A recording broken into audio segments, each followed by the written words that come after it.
Emily, I want to go to the beach and feel the sea breeze. As I was busy preparing lunch in the kitchen, I immediately put down the spatula. Carol, the beach is too far from here and you haven't fully recovered yet. Can we wait until after lunch? I can take you to the community park for a walk. Before I could finish my sentence, Carol suddenly slammed the water cup onto the floor, the sound of glass shattering sharp and jarring. I said I want to go to the beach. No. Can't you understand me? I tried to keep my tone calm. Carol, the weather forecast says it might rain today. How about we make a different plan? She didn't listen at all. Grabbing a cushion from the sofa, she hurled it at me with full force. Seeing this, I could only sigh inwardly and say helplessly, "All right, we'll go now." But before I could even finish my sentence, I noticed Carol's gaze fixed on the kitchen. I immediately understood what she meant and reluctantly agreed. "Wait 10 more minutes, lunch is almost ready. We'll leave right after." She nodded in satisfaction, finally quieting down. A few minutes later, I helped her into a taxi. The driver, a kind man, got out of the car to help lift the wheelchair into the trunk, making sure not to jostle her. As soon as we got out of the car, the sun was blindingly hot, making it hard to open my eyes. Carol scoffed and mocked. "You didn't want to bring me out, did you? Saying it might rain, but the weather's perfect." I felt a knot form in my chest. I wanted to retort, but the words caught in my throat. I pushed her along the seaside path, the sunlight intense and the sea breeze a little salty. But after just a few steps, the sky suddenly changed. The clear sky was overtaken by dark clouds and soon thunder rumbled. My heart tightened. It was really going to rain. Before I could find a place to shelter, the rain came down in sheets, pouring like ink from the sky. Fortunately, I had an umbrella with me. I quickly opened it, holding it over Carol's head. But the wind was so strong the raindrops came from every direction, hitting us like bullets. I hurriedly took off my jacket and wrapped it around her shoulders and legs, calling out, "Hang in there," while pushing her toward the nearest shelter. We finally found refuge under the awning of a convenience store. I rushed inside, bought 2 towels, and the shopkeeper, seeing I was drenched, kindly handed me 2 cups of coffee. As I wiped Carol's face, I checked to see if she had gotten wet. Thankfully, she was still mostly dry. Just as I let out a sigh of relief, she suddenly erupted. "Emily, what kind of place did you bring me to? I want to go home. I want to go home right now." My heart sank, and despite being soaked to the bone, I had to calm her down, crouching down to speak softly to her. But she wouldn't listen, her voice growing louder. People in the store and the staff turned to look, some even casting sympathetic glances. I kept calling David, hoping he would come to pick us up. But no matter how many times I called, he didn't answer. Finally, when the rain stopped, my hair still dripping, I immediately pushed Carol to the curb and hailed a taxi to go home. The entire ordeal I pushed through gritted teeth. When we arrived home, I found David lazily lying on the living room couch, a few cans of beer and an open pizza box on the coffee table, the TV screen showing his favorite baseball game. My anger surged instantly, and just as I was about to question him about why he hadn't answered any of my 10 calls, Carol wheezed, pushing her wheelchair over to him first. "David, Emily doesn't want to take me out. She deliberately left me in the rain." Hearing this, I froze. This was pure manipulation. Just as I was about to explain, Carol suddenly raised her voice, accusing me of being heartless, continuing to insult me right in front of my face. David shot me a look, one that said, "Don't interrupt," and then silently wheeled his mother back to the bedroom. I stood there, feeling an overwhelming sense of exhaustion. Honestly, this wasn't the first time. A month ago, Carol had fallen at her house in Vermont. The doctor diagnosed a spinal fracture, and her recovery would take at least a year. During this time, she was advised not to lift heavy objects, bend excessively, or make any strenuous movements. After discussing it, we brought her to our home in New Jersey. To make it easier to care for her, I even took an extended leave from work. I originally thought it would be temporary, but little did I know this would mark the start of a nightmare. Over the past month, she complained about everything, from the food being too salty to the bathwater being too hot. Her constant, petty criticisms about every little thing were relentless. In the face of her complaints, I chose silence. Not because I was weak, but because I wanted to maintain peace for David's sake. But now it seemed all my patience meant nothing to her. It only emboldened her more. I was still replaying the storm from earlier when I heard footsteps at the door. David was back, clearly after settling his mother. I told her it might rain, but she insisted on going to the beach. When it started raining, she began complaining and wanted to go home. I called you several times, why didn't you answer? I bit back my anger. Why didn't you answer my calls? Sweetheart, don't take it too seriously. The company let us off early today. I wanted to watch a game in peace, so I put my phone on silent. You're not upset with me, are you? He said, coming closer with a tone that almost sounded like he was pouting. I stood there feeling helpless. The frustration, with no way to release it, just sank into the soft cushion of the couch. I could barely hold it in. After a moment, I spoke calmly. Sophie will be home from school soon. I'll go pick her up. You can throw the laundry in the washer. With that, I grabbed the car keys and left the house. Sophie, our 7-year-old daughter, was in first grade. Between caring for Carol, managing all the housework, and helping Sophie with her homework, I had no time to breathe. When we returned home, I told Sophie to go to her room to do her homework. Then I went into the laundry room to check on the washing machine. But when I opened the laundry room door, I couldn't believe my eyes. Water was overflowing from the washing machine, soaking the floor. Dirty clothes were scattered everywhere, and water was slowly creeping into the hallway. I was fuming. I rushed to the living room, found David, and said, my voice barely contained, "Didn't I ask you to put the clothes in the wash? You didn't even touch them, and now look at the laundry room." David stared at me, looking completely innocent, as if this had nothing to do with him. For the past 10 years I had done nearly all the housework. David never helped. I'd have to remind him 3 times just to take out the trash. But I wasn't willing to keep quiet anymore. Not this time. I wasn't his maid, nor was I his mother. I was his wife, a real woman with feelings. This time I was truly furious. After a few moments of silence, David slowly said, "Honey, I actually meant to do the laundry, but the washing machine suddenly broke." His words left me speechless. "Then why didn't you call someone to fix it right away? The laundry room looks like a disaster zone, clothes scattered everywhere. What do you expect me to do about it?" David shrugged, looking entirely innocent. "You know, I've always been the one handling things around here. I honestly didn't know who to call." His expression, one of, "I'm not at fault, just clueless," completely drained me of any energy to argue further. I turned, ripped off the repairman's business card that had been stuck on the fridge for 2 years, and made the call for an appointment. At dinner, Carol continued to play the head of the house role, nitpicking at the food. "The chicken breast is too dry and the potatoes are too mushy. Emily, you really haven't improved at all with cooking." I could feel my emotions rising, almost ready to slam the dishes down and leave the table.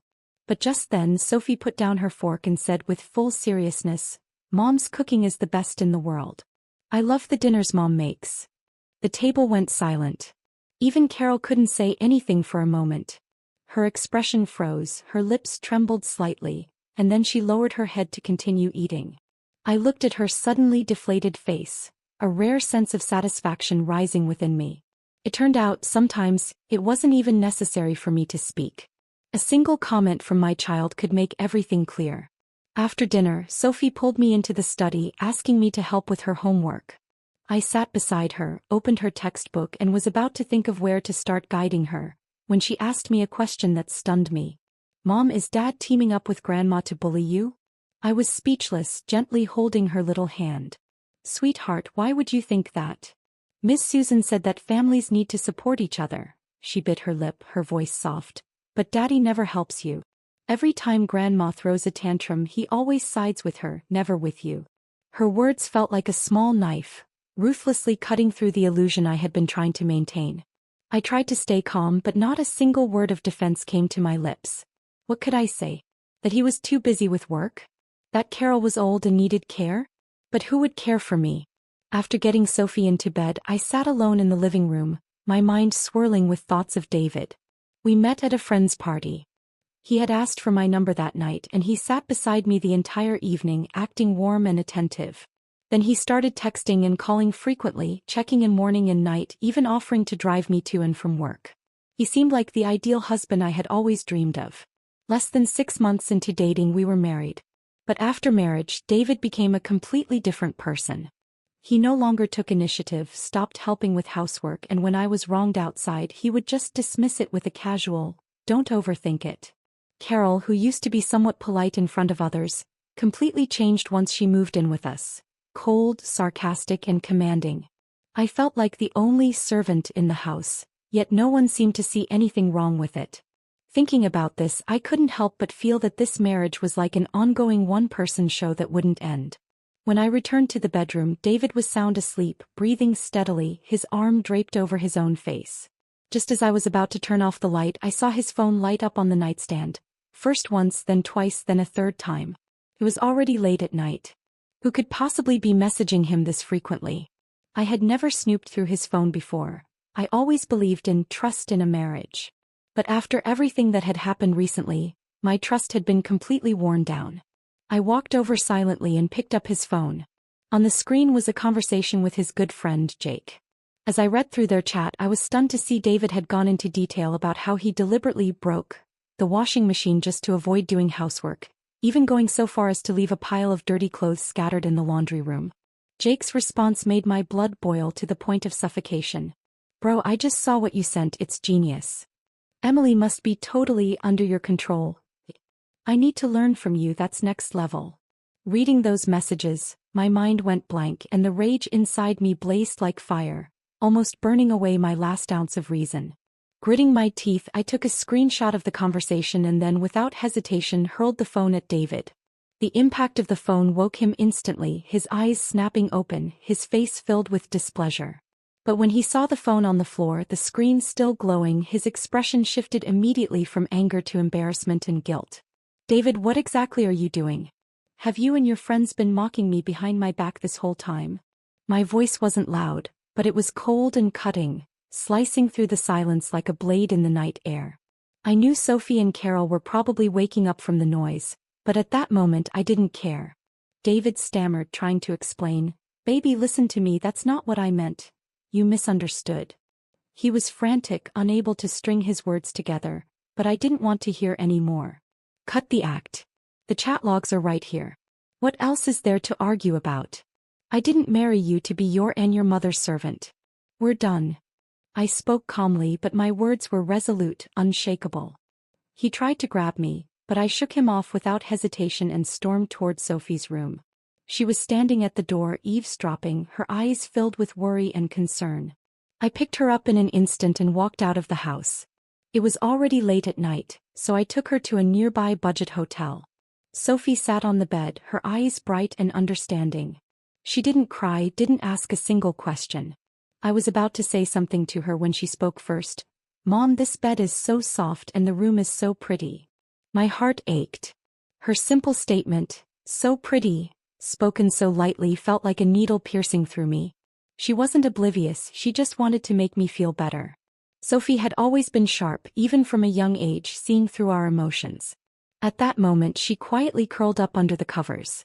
I gently tucked her in and gazed at her peaceful face as she slept, feeling an unprecedented sense of determination rise within me. The next morning I called Sophie's school and asked for a day off for her.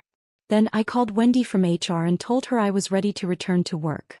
Wendy's reaction on the other end of the line was almost a jump for joy. Finally! You should know that your position has been vacant for months now, and I was starting to worry you'd get stuck at home and never come back. I smiled and replied, I'm free now. After hanging up, I realized there was still one more thing to handle. I had left in such a rush the night before that I hadn't grabbed Sophie's school bag, her uniform, or my own personal documents and extra clothes. So I dropped Sophie off at my friend Laura's house, then headed back to get our things. As I approached the door, I saw David standing on the steps. He spotted me immediately and hurried toward me. Emily, I saw your car outside the window and guessed you'd be back, so I've been waiting at the door for you. Seeing his sudden display of deep affection, I couldn't help but let out a cold laugh inside. Where was he all this time? I said coldly, I'm just here to grab our things, Sophie's and mine. Once I draft the divorce agreement, we'll take it to court. As soon as the words left my mouth, the color drained from his face and his eyes filled with panic. He quickly grabbed my arm, his voice trembling. Don't do this, Emily. Don't divorce me. Even if you don't think about me, think about Sophie. She's still so young. She needs a complete family. I swear I'll change. I'll do whatever it takes, just please don't leave me. At that moment, Carol slowly wheeled herself into the room. Her head was down, no longer the domineering old woman she used to be. Her voice was raspy and weak. "Emily, I know I was wrong. Please don't divorce him. I was too selfish. I promise I won't cause any more trouble." To be honest, I didn't really take Carol's words to heart. It was David's repeated pleas that caused a flicker of doubt inside me. I wasn't oblivious to what he meant, and I had considered Sophie. For her sake, I had tried to keep this family together. But I also knew that a simple promise of "I'll change" wasn't enough to support our future. "I'll consider divorce, but for now, I'm moving out with Sophie." I said this calmly but with an unwavering determination, then walked past them and headed straight into the house to start packing our things. It didn't take long before I came out with bags in hand and went straight to a real estate agent, where I rented a short-term apartment near downtown. Once everything was settled, I drove to Laura's house to pick up Sophie. In the days that followed, I threw myself into work. Sophie went to school and did her homework, and our life gradually returned to a more relaxed rhythm, calm but stable. However, not long after, it seemed David had found out our new address. Almost every evening he would bring food or household items and visit us. Considering he was still Sophie's father, I didn't stop him. I even allowed Sophie to spend time with him. He played puzzles with her, watched cartoons, and after she fell asleep he quietly cleaned the kitchen, tidied the living room, and sometimes folded the clothes on the balcony or took out the trash. This went on for a month. I saw it all and had to admit, David seemed to really be changing. I started to wonder if he could keep this up. Maybe I should give our marriage another chance. After all, for over a decade I had never asked for much, just someone to catch me when I could no longer hold myself up. So I decided to talk to him. I thought he'd show up as usual that evening, but when night fell he didn't come. Just as I was starting to doubt if he'd turned back into the same man I knew, my phone rang. Sure enough, it was David. "Emily, I know you probably don't want to hear from me right now, but the company sent me on an unexpected business trip for a few days. The caregiver I hired couldn't make it last minute. Can you come home and take care of my mom for just these few days? When I get back, I'll handle everything and won't trouble you again." I almost immediately agreed. Not because I still had feelings for him, but because I knew sometimes adults have to set aside their emotions and deal with reality first. After all, in our generation it was always about taking care of responsibilities before emotions. That evening, Sophie and I returned to the house we had temporarily left. The moment Carol saw me, it was as if she had seen a lifeline. She shakily stood up from her wheelchair, a long-lost smile spreading across her face. "Emily, you're finally back. This is wonderful." For the next 2 days I went about my routine, working during the day and returning home to prepare dinner for Carol in the evening, helping her move from the bed to the wheelchair and back again. But strangely, I didn't feel the same physical and mental exhaustion that I used to. Everything had become simpler. She no longer criticized my cooking for being too salty, nor did she bark orders at me. I gradually realized that the cold sarcasm she had thrown at me before was only intensified by my silent endurance. She picked at my flaws not because I had done something wrong but because she could tell I would tolerate it. I used to be the soft, pliable one. Now, with her son out of my life, she didn't have the same leverage over me. Honestly, these past few days I felt a sense of relief for the first time, not because Carol had changed but because I had finally learned not to take her words seriously. A few days later, as usual, I went to pick Sophie up from school. But the moment she walked out of the school building, I immediately sensed something was wrong. Usually she would excitedly run towards me and throw her arms around me, but today she walked slowly with her head down. My heart skipped a beat. I quickened my steps, closing the distance between us in 3 strides. Her face was unusually red, her eyes glazed over and beads of sweat formed on her forehead. I immediately reached out and touched her forehead. Her skin was burning hot. She was running a fever. I didn't hesitate for a second, pulling her into the car and speeding to the nearest children's hospital. After a long wait filled with blood tests and more waiting, nearly an hour later, Sophie was finally hooked up to N4. The doctor said it was just a regular viral cold, nothing serious, and I breathed a sigh of relief. As I was adjusting her blanket, a familiar figure at the end of the hospital corridor caught my attention. I squinted, wondering if I was seeing things. I quickly fumbled for my glasses, put them on, and once I could clearly see the person's face, my heart skipped a beat. It was David. And he was holding a woman tightly in his arms. I couldn't make out the woman's face at first, as her head was buried in David's chest, her shoulders trembling as if she was quietly crying. A few seconds later she slowly lifted her head, wiping her swollen eyes with a tissue. When I saw her face I froze in place. It was Jennifer, our neighbor from next door. She had been divorced for a few years, living alone with her son. We had seen each other a few times and were fairly familiar. I couldn't understand why David was here with her at the children's hospital, and why they appeared so close. Everything suddenly made sense. His business trips always seemed to conveniently miss critical moments at home. His last-minute overtime, I had believed. He had asked us to come help take care of his mom, but in reality he was here with another woman looking after her child. I lowered my head and noticed that Sophie was also staring in that direction, her little face pale, her expression confused. My anger surged, and the only thought in my mind was to march up and confront them.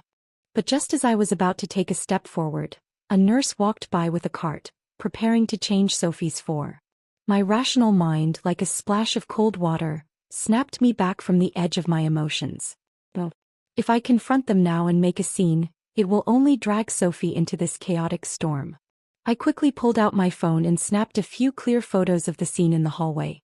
Then I saw them preparing to leave the room, and before they walked away, I overheard David comforting Jennifer, saying he had reserved a table at an upscale restaurant for her that night so she could relax. Hearing all of this, I clenched my fist, silently vowing that they would pay the price for their actions. Once I had managed to calm myself, I returned to Sophie's hospital room. After her 4 was finished, I took her back to our rented apartment. Once I had settled her in, I immediately rushed back to the hospital. This time I went straight to the pediatric ward. I wasn't wrong in my guess. Jennifer's son was in one of the rooms. When I pushed the door open, David and Jennifer weren't there, and the child was quietly lying in the bed. On the bed opposite, a middle-aged woman sat. She looked up as I entered and asked, "Are you here to see this child?" I nodded, answering calmly, "His mother is my neighbor." The woman sighed. "This child has pneumonia. He's been in the hospital for 3 days. His father is very responsible, staying with him day and night." At the mention of father, I almost laughed out loud. "He's not the child's father," I said coolly. "He's my husband." The woman looked up at me in shock. If it weren't for my daughter getting sick today, I wouldn't have known that his so-called business trip is actually to take care of another woman's child. These words fell like a stone into water, instantly sending ripples through the room. The room went silent, and after a few seconds the man in the bed next to mine put down his newspaper and peered over at me, his face full of shock. I calmly explained everything, even feeling a bit of enjoyment from their shocked gazes and whispered murmurs.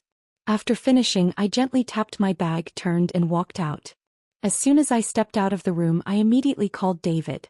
The phone was quickly answered. Before I could speak, David hurriedly spoke from the other end. "Darling, it's been so chaotic these past few days. The company suddenly assigned me another project and I may not be able to get home for a few more days." His flustered tone sounded as if he were genuinely busy, but I was already immune to his last-minute business trip excuse. I didn't immediately confront him. I simply responded coldly, "Whoever's mother, whoever takes care of her." Then I hung up and blocked his number. I knew that before long news of David and Jennifer's affair would spread throughout this hospital. I didn't need to explain anything further. He would know that I knew everything. And this time I would not remain silent. He had to pay the price for his actions. In the past, I had considered keeping the family together because I wanted to give Sophie a complete home. But now she had witnessed firsthand how close he had gotten with another woman. He no longer deserved to be her father. The next morning, I went to a print shop and made several copies of the photos showing David and Jennifer in a close embrace at the hospital. I made sure to circle their faces in red so that everyone could clearly see who they were. I also paid for a giant banner. That morning, I carried the evidence back to the neighborhood where we had once lived. I posted the cleaned-up photos on every noticeable bulletin board and garage door in the neighborhood. Then I climbed a ladder and hung the banner between 2 large trees at the entrance of the community. The banner read boldly, "Honoring married man David Thompson for his tireless care of single mother Jennifer and her son, a true role model." For many years, I had a good reputation in this community. The neighbors had always been friendly with me, and no one had ever heard of me having a conflict with anyone. Now, when they saw these photos and the banner, Their first reaction wasn't gossip, but shock followed by pity and finally an unmistakable sense of disgust. They had once thought David was a responsible good man. Now they just felt sickened. And Jennifer? In their eyes she was nothing more than a homewrecker, a woman who had lost all sense of decency. I stood not far off, watching everything unfold with an eerie calmness. This was the exact outcome I wanted. Not out of revenge but to let them feel the sting of being surrounded by the collective scorn of others, of being talked about behind their backs. This was the real punishment. Not a shouting match but watching you lose all dignity as your image collapses. After all of this I returned to the apartment we were renting. Sure enough, it didn't take long before David showed up at my door. As soon as he walked in, he was seething with anger, shouting at me, "Emily, did you really have to make this such a big deal? Have you thought about me? Have you thought about our marriage?" His victim-like posture was laughable. I looked at him with a cold smile, my voice steady but sharp. "Marriage? When did you ever care about that? You can stop loving me but don't think I'm stupid. If you've done something wrong, you should expect to have your back stabbed. You'll soon be receiving the divorce papers from the court." My words were firm, without a trace of hesitation. David froze for a moment, then suddenly fell to his knees. "Emily, I was wrong. I swear I'll cut ties with her. Just give me one more chance. I can't lose you." The sincerity on his face almost made him seem like he was begging for his life. But I just coldly looked at him as though watching a performer. "You're not afraid of losing me. You're afraid of losing the tool who does your laundry, cooks your meals, takes care of your mom, and handles all the household chores." My tone was calm but more cutting than any shouting. With that, I slammed the door shut with a force that echoed through the frame, as if sealing the final fate of our marriage. Every word I spoke was from the deepest clarity in my heart. From the moment David chose to disregard the wrongs done to me and Sophie, from the moment he secretly entangled himself with Jennifer, I was no longer his wife in his eyes, but a tool to be used and manipulated. And when that tool refused to work any longer, he felt unease, anger, even fear, because he knew that no one in this home would ever blindly obey him again. But I wasn't a tool and I wasn't a fool. Once I saw the truth, I knew I would never turn back. Not long after, David officially received the court summons. I had in my possession irrefutable evidence of his affair, photos, texts, and recordings, enough to guarantee an absolute advantage in court. During the custody hearing for Sophie, the judge asked, "Who do you want to live with?" Without hesitation, Sophie answered, "I want to live with Mommy. I don't want to be with Daddy. He never cares about me." Her innocent yet resolute response made my eyes well up. In the end, the court ruled that Sophie would live with me and that all family assets would belong to me. The reason was clear: David's serious misconduct and his full responsibility for the breakdown of our marriage.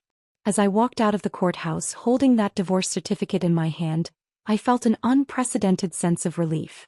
Then I gathered all the records of David bragging in chats about how he deliberately broke the washing machine and how he manipulated my emotions.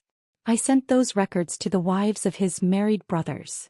It wasn't for gossip, but to show more women like me who had been kept in the dark, the true nature of their so-called husbands. Before long I sold our old house. With the proceeds, I bought a 3-bedroom apartment with a study in a different community, and began a new life with Sophie. Every day I drove her to school in the morning, then came back home, made myself a cup of coffee and read a book on the balcony. My life was like the surface of a lake, calm and vast. 6 months later it happened. That evening, David suddenly appeared at the door of my new home. As soon as he saw me, he immediately broke down in tears, sobbing uncontrollably, "Emily, let's remarry. I really know I was wrong. I haven't been able to live a single day in peace these past few months. I swear I'll be good to you and Sophie from now on." His voice was so loud it caught the attention of the neighbors, some of whom curiously opened their doors and peered outside. I was fed up with this lost soul turning over a new leaf act and coldly interrupted him. "David, we no longer have any relationship. If you don't leave right now, I'll call the police." Without hesitation I took out my phone and prepared to dial. Seeing that I wasn't leaving any room for negotiation, his face drained of color, and he hurriedly turned and fled.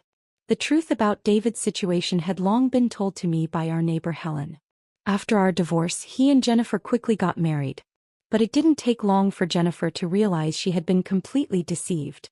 She had thought that David would at least help her with the financial burden, but she soon discovered that he had practically nothing left. He was bankrupt. No house, no car, and nearly no money in his bank account.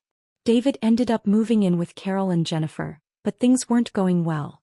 Jennifer quickly cracked under the pressure. David couldn't even contribute to the medical expenses for her son's continued treatment, a child who still suffered from the aftermath of the pneumonia. The cost of his monthly treatments was crushing. They began fighting constantly, and their arguments escalated into physical altercations. David even ended up in the hospital after Jennifer scratched him. But with no home and no support, he clung to Jennifer like a parasite, groveling to make ends meet. If Jennifer wasn't so overwhelmed, fearing the impact it would have on her son's recovery, she would have kicked him out long ago. David's current life was half self-inflicted, and the other half was crushed by harsh reality. As for David's mother, Carol, her situation was even more pitiful. Now that David couldn't even take care of himself, he had no way of continuing to care for his frail, elderly mother. In the end, he simply sent her back to her old house in Ohio. There wasn't even a regular caregiver there. It was said that her health continued to deteriorate, and her back injury worsened due to a lack of proper care. The doctor had once said that if she rested for 6 months, she might be able to stand again. But now that possibility was almost zero. Her life had completely become dependent on a wheelchair, and walking was an impossible dream. When Helen told me all this, I couldn't help but feel a strange sense of relief. If I had stayed in that house, the one to accompany David and Carol in their old age would have been me. I would have continued working and juggling caregiving, enduring that household's constant emotional blackmail and disregard. I was lucky that I woke up in time and stepped away. But since David had come all the way to my doorstep to put on his repentance performance, how could I miss this final goodbye show? I pulled up the security footage from outside my door and saved the video of him kneeling on the doorstep, tearfully begging for me to remarry. Then I uploaded the video to the community group chat where all our old neighbors were, with the caption, "Jennifer, please take care of your new husband. Don't let him come and bother me anymore." I could imagine, even through the phone screen, Jennifer's face twisting in anger as she read the message. She was already overwhelmed by David's true nature, and now, seeing him go crawling back to his ex-wife in such a pitiful way, her house would no doubt be filled with rage and chaos tonight. As I thought about it, a cold smile tugged at the corner of my mouth. After that brief laugh, I did something even more final. I left the community group. From that moment on, I no longer wanted to hear anything about David or Jennifer. No more contact, no more responses, no looking back. That chapter was completely closed. As for them, one a coward skilled in disguise, the other a greedy woman with poor judgment, they could remain tangled in their own schemes and resentments. That wasn't my life anymore, and it had nothing to do with me.